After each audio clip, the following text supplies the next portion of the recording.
E aí, galera do Compilando Ideias, sou Marcelo Moraes. A gente vai estar vendo nossa terceira parte do nosso mini curso Introdução a Shell Script. Nós vamos estar vendo condição se então, o uso do if e else no Shell, o comando teste, alguns exemplos e alguns exercícios para vocês estar fazendo em casa e treinando. Vale lembrar que em qualquer outra linguagem que vocês peguem, por exemplo, o C, o comando if no C testa uma condição. No Shell, o if ele testa um comando. O comando que testa uma condição no Shell é o comando teste, e a gente vai estar usando junto com o if. Bem, vamos lá. Condição. Uma condição é uma forma de declarar: se isso for verdadeiro, execute essa rotina. Se isso for falso, execute essa outra rotina. A gente tem dois exemplos aqui. Exemplo 1. Se Pedro é brasileiro, então ele mora em alguma cidade no Brasil, logicamente. O que for diferente disso, que não é brasileiro, logicamente ele mora no exterior, por lógica.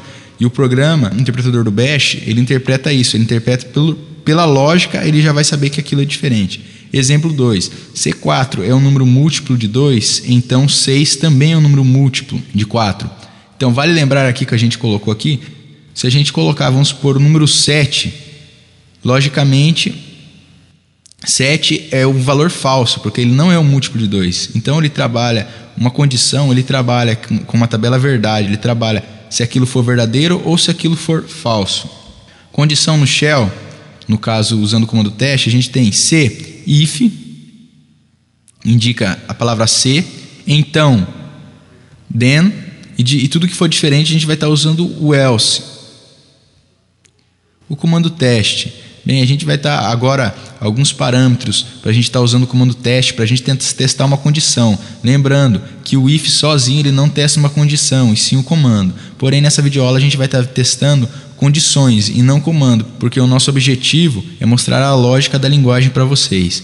Bem, a gente tem aqui vários parâmetros. Menos LT, ele testa se o número é menor que, menos GT, se o número é maior que, menos LE, se o número é menor ou igual, menos GE, se o número é maior ou igual, menos EQ, se o número é igual, menos NE, se o número é diferente, igual, se a string é igual, exclamação igual, se a string é diferente, menos N, se a string não é nula, menos E, se a string for nula. A gente tem dois exemplos aqui, um usando o Shell e outro no C, para vocês terem uma noção. A gente vai estar no Shell, no nosso lado esquerdo, a gente vai estar colocando o cabeçalho, chamando o interpretador equio. Digite um valor, a pessoa vai estar digitando o valor, ele vai estar armazenando esse valor pelo comando read, vai estar armazenando esse valor na variável num. E agora ele vai testar. If, teste, ele vai testar uma condição. Se a variável num for maior que 0, então equio é um número positivo, ou seja, ele vai estar testando. Se a pessoa entrou com 5 ali, ele vai estar testando. É maior que 0? É. Então ele vai exibir na tela, é um número positivo. Ou equio é um número negativo, ou seja, tudo que for diferente daquela condição acima, ele vai cair no else.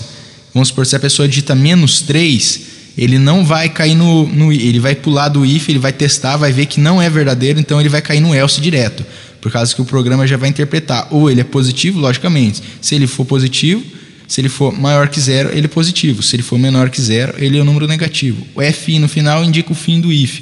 Exit, a gente vai estar saindo. No C, vocês podem observar, eu fazer uma comparação que ele é diferente. A gente vai estar declarando a biblioteca stdio, que é para entrada e saída de dados. Início do programa, int, estamos declarando a variável v1. Por int f, digite um valor. A pessoa vai estar entrando, digitando o valor, scanf para armazenar na variável. Aspas duplas, %d, indica que o valor é do tipo inteiro. E comercial v1, ele vai estar armazenando esse valor no v1. If, ele vai estar testando. Vocês podem observar a diferença. No Shell, a gente usa, para testar se o número é maior, a gente usa menos GT. No C, a gente vai estar usando sinal de maior ou menor, como vocês podem ver. V1 for maior que 0, ele exibe na tela, num positivo. Tudo que for ao contrário disso, ou seja, tudo que for menor que 0, ele vai exibir na tela, número negativo. A gente tem esse outro exemplo aqui, muito simples também. A gente vai estar testando strings nesse exemplo. Equio, digite se você mora no Brasil ou no exterior. Aí ele vai estar armazenando na variável nec, ele vai estar armazenando o que a pessoa digitar, ou seja, ela vai digitar Brasil ou exterior. If, ele vai testar. Se a variável nec for igual a Brasil, então Equio, você é um brasileiro. Logicamente, o que ele fez? Ele testou. Se a pessoa digitou Brasil, então Equio, você é brasileiro. Ele vai estar caindo ali. E tudo que for diferente disso, ele vai estar caindo. Você não é brasileiro. FI, fim do programa. Vale lembrar aí que alguns exercícios vocês vão ter que estar usando mais de um if. Para vocês estarem usando o else é obrigatoriamente estar dentro de um if. Então vocês não podem usar, por exemplo, o else fora do if. E o if você pode estar usando separado, como por exemplo aqui, ó, if test. Não, nesse exemplo, if test, cifrão de dinheiro, NEC, igual. Se for igual ao Brasil, então você é brasileiro. Eu posso estar fechando o FI ali em cima, só que o else não pode ficar fora. Tem que ter outro if para o else estar entrando junto. Aqui tem alguns exercícios para vocês estarem fazendo. Na nossa próxima aula dessa terceira parte, eu vou estar resolvendo 2 exercícios desses para vocês estarem vendo como é a lógica. Na nossa próxima videoaula, depois dessa parte de condições, a gente vai estar vendo laço de repetição. É uma estrutura bem mais complexa assim e envolve mais lógica, o pessoal está entendendo. Então, até a próxima.